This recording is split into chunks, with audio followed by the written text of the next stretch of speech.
What's up, guys? Here with bullshit. Go for it. John here from Team Blind MST. Alright, so one of our good buddies runs Lightsworns, and one day when they were giving me this spiel about how the new light support makes them just absolutely disgusting, I started making Lightsworns, and then I was sacking people pretty hard with Raiden and Felice, and but it wasn't hard enough. So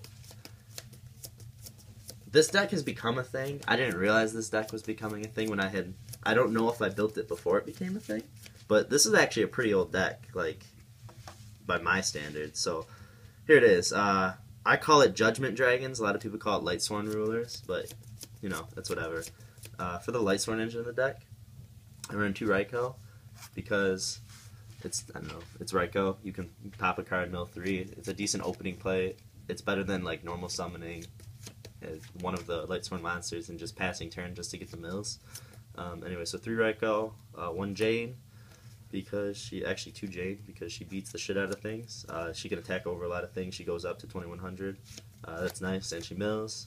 1 Garoth, 1 Ehren, because she's an out to a lot of things. She just shuffles a monster back in the deck. So I actually thought if I was running her, if I take this to a regional, I'm definitely running 2 of her instead of 2 Jains, because I can shuffle Geargi Armor back in the deck, and I can shuffle the artifact, or the hands back in the deck, and their effects won't fuck me. 1 Wulf, because you never want to draw him. Now once Felice comes out, that's a different story, because you definitely run 2 Felice, but that's a long-ass way away. 2 Lyla, because there's a lot of back row out there, and you just need to pop things, and she mills.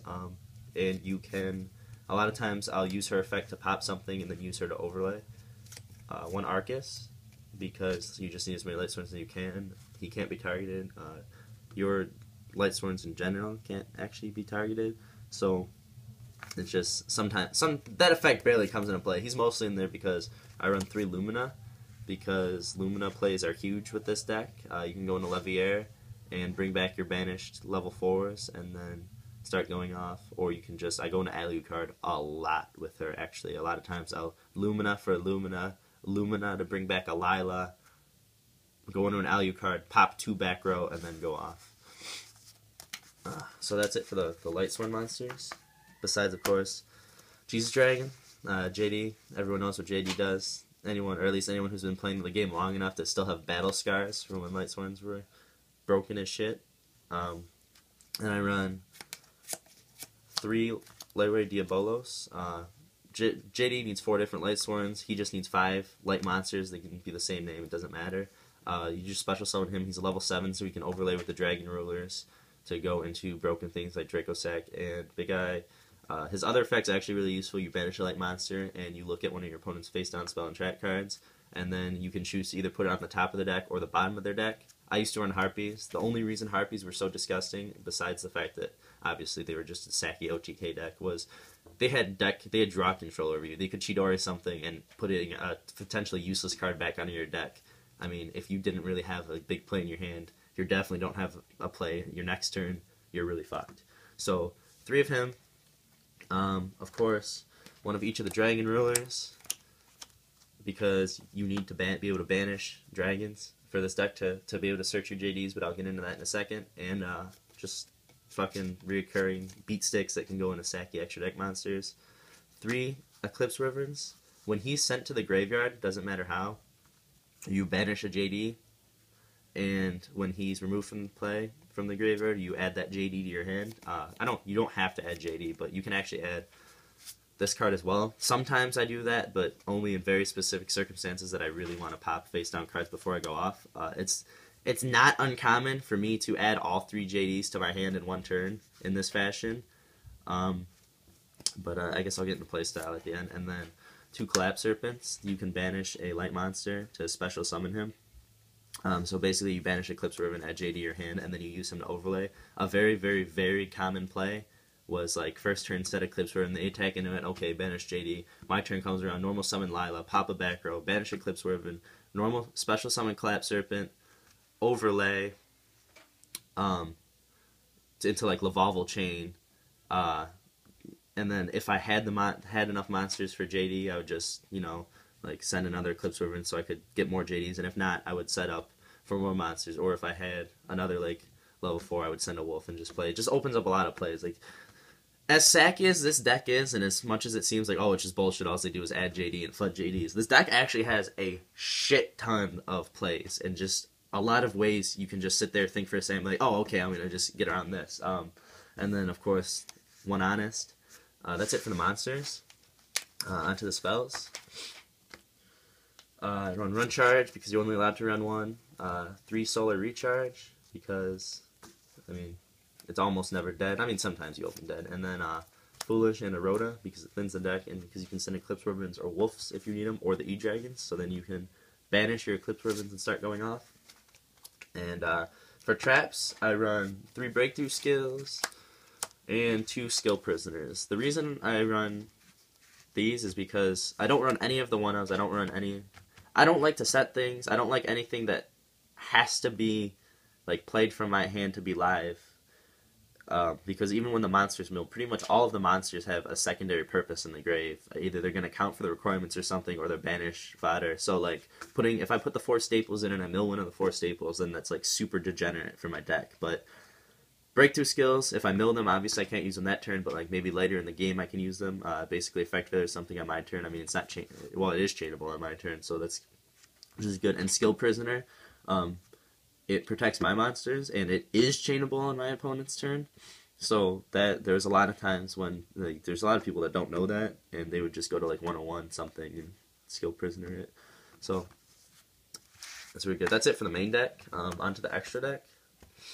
I run 1 LU card because, like I said, the Lumina plays. You just pop a back row, pop a face down monster, like pop an armor. It just a lot of times it just clears the way for you to really go off. Levier, because I can Lumina into Lumina, bring back something with Levier, and then like use that to overlay, or like go into a Lyla and pop something. It's just good. It really brings back. Or I can go into another Eclipse Wyvern, so I can search again. Mech equipped Engineer. I just feel it's better than Zen Mains. I didn't really ever use it, but it's just in there as an option. Bujenti Tsukiyomi, because sometimes you just have like those hands where you have like Wulf, or you just have a bunch of monsters in your hand and you really, really, really want to go off, and sometimes I'll have like the option to banish an Eclipse Wyvern and get my JD, but I don't have the monsters in grave, but I got it in my hand, so I'll just go into Tsukiyomi, pitch my hand, problem solved. Cowboy for Gabe. Rank to 0, puts in work against anything with a field spell or that runs 10 key. Barely ever use it, but it's just a good option. Black Ship of Corn, it's pretty versatile. It's been a staple in most extra decks for a very long time, and this deck can actually spam rank 4s pretty easily, so it's good. It gets over hands, it gets over a lot of things. Marrowgeist, again, gets over the hands, gets over Battle Searchers. Abyss Dweller, same thing. Everyone knows what Abyss Dweller does. And then Lavalval Chain. Whoops. Nope, I'm sorry. It's not Lavalval Chain. Lavalval Chain, start of the extra deck. Without a doubt, sets up all your plays. Never really uses his effect to stack the deck. Always sending something, whether you're sending a dragon, an Eclipse Wyvern, a Wolf, whether you're sending to meet the requirements for JD. I would run 2 of them if I had 2 of them. I don't have 2 of them. This is the first deck I've ever had where I've actually, like, it's been so important. This just, to be able to Lyla, pop something, and then Collapserpent, banish the Eclipse Wyvern to add the JD to my hand, then stack the graveyard for either another JD search or just to meet the requirements to make that JD. It's too disgusting. It is.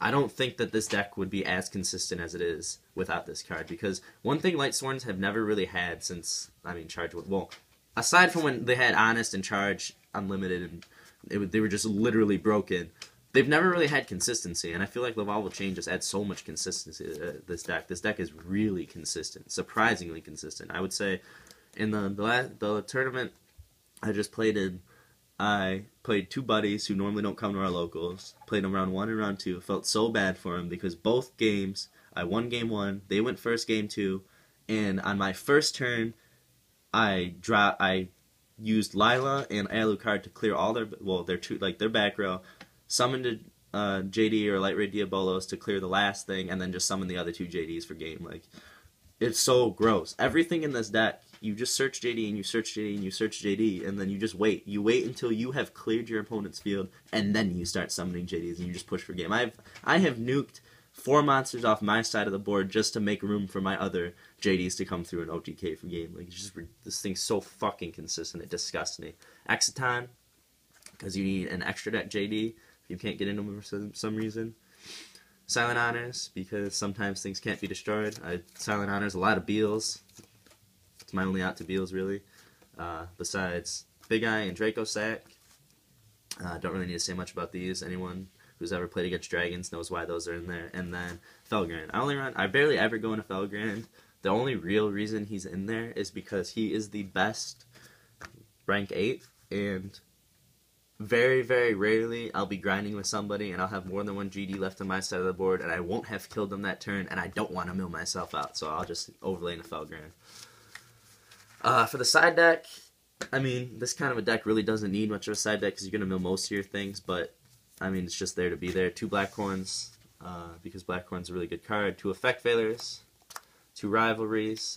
Yes, I know it seems counterproductive because Rivalry really, like, does a lot against this deck because most of the Lightsworns are different types, but most of the things I have that are hit board are dragons. Like, I've played several games where I just sit on a Rivalry and just keep using the dragons, be it E-Dragons or Diabolos or JD, or even just Collapserpents, because that thing's still freaking 1800 attack, and just poked at people, especially against, like, Madolches. It's just absolutely disgusting. And then, because there's so much side deck hate for anything that's light, and things like Macro and Deep Prison, or not Deep Prison, but Deep Fissure, I run 3 Dust Tornado, 3 MST. Anytime I'm going against somebody that I think is going to side against me pretty hard, I always side out all of my breakthrough skills and skill prisoners. If I feel like if I can just straight beat their deck, then I automatically side out all my traps and just side these in and just go from there. And then 2 Overworks, never really use them, and a Soul Drain for like artifacts and hands and stuff like that, because there's nothing more depressing than JDing a fire hand. And so, yeah, that's it. This deck's really, really fast. It's really fun. I mean, Brian hates it. A lot of people hate it. I think it's pretty sacky, but I don't know. It's really consistent. It's just a good response? Yeah. Fuck you. See you guys.